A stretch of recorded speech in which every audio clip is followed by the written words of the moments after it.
नफरत को बीमारी के रूप में समझना।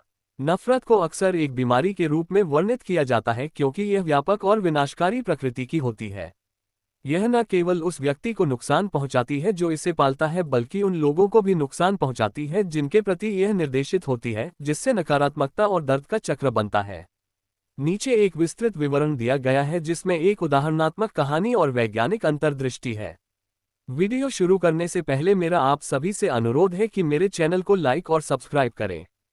तो चलिए शुरू करते हैं। नफरत का विज्ञान। नफरत मस्तिष्क के उन क्षेत्रों को सक्रिय करती है जो आक्रामकता से जुड़े होते हैं, जैसे कि प्रीफ्रंटल कॉर्टेक्स और इंशोला। ये क्षेत्र निर्णय लेने, भावनाओं और जीवित रहने की प्रवृत्ति में भी शामिल होते हैं। जब कोई व्यक्ति नफरत महसूस करता है तो मस्तिष्क कोर्टिसोल और एड्रेनालाइन जैसे तनाव हार्मोन जारी करता है। इन हार्मोनों के लंबे समय तक संपर्क में रहने से ये हो सकते हैं मानसिक स्वास्थ्य संबंधी समस्याएं, चिंता, अवसाद और व्यामोह। शारीरिक स्वास्थ्य समस्याएं, उच्च रक्तचाप, हृदय रोग और कमजोर प्रतिरक्षा। सामाजिक परिणाम, अलगाव और तनावपूर्ण रिश्ते। इसके अलावा घृणा अक्सर डर या गलतफहमी से उत्पन्न होती है, जिससे व्यक्ति दूसरों को अमानवीय बना देता है। ये प्रक्रिया हम बनाम वे मानसिकता पैदा करती है, जिससे संघर्ष और विभाजन बढ़ता है। एक कहानी, करुणा के बीज। एक छोटे से गांव में रवि नाम का एक आदमी रहता था जो अपने पड़ोसी अरुण से बहुत नफरत करता था। सालों पहले अरुण ने गलती से रवि की फसल नष्ट कर दी थी, जिससे रवि को काफी नुकसान हुआ था। हालांकि अरुण ने माफी मांगी, लेकिन रवि अपना गुस्सा नहीं छोड़ पाया।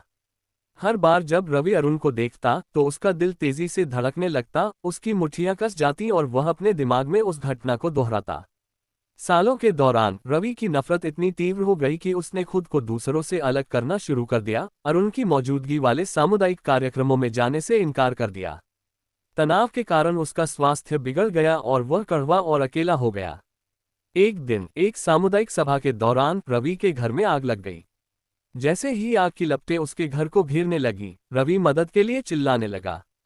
उसे आश्चर्य हुआ कि अरुण ही था जो रवि के परिवार और सामान को बचाने के लिए अपनी जान जोखिम में डालकर भागा। दयालुता के इस कार्य ने रवि की नफरत को चकनाचूर कर दिया।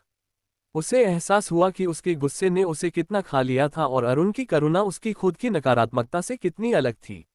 समय के साथ दोनों लोगों ने अपनी दोस्ती को फिर से बनाया और रवि को क्षमा में शांति मिली। वैज्ञानिक उदाहरण, नफरत पर काबू पाने में सहानुभूति की भूमिका।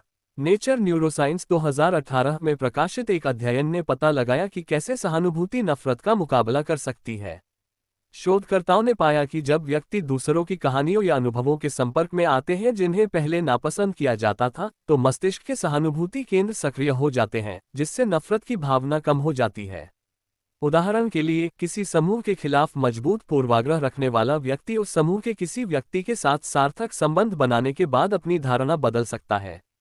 इस घटना को संपर्क परिकल्पना के रूप में जाना जाता है, जिसका उपयोग दुनिया भर में संघर्ष समाधान में किया गया है।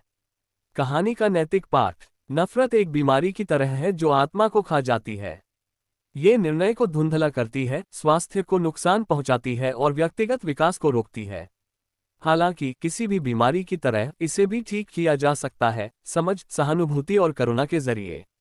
नफरत को छोड़ देना सिर्फ दूसरों के प्रति दयालुता का काम नहीं है, बल्कि खुद के लिए एक उपचार प्रक्रिया है। नफरत के बजाय प्यार और माफी को चुनने से हम नकारात्मकता की जंजीरों से मुक्त हो सकते हैं और एक पूर्ण, स्वस्थ जीवन जी सकते हैं। तो अंत में मैं आपको याद दिलाना चाहता हूं, मेरे चैनल को लाइक और सब्सक्राइब करना न भूलें।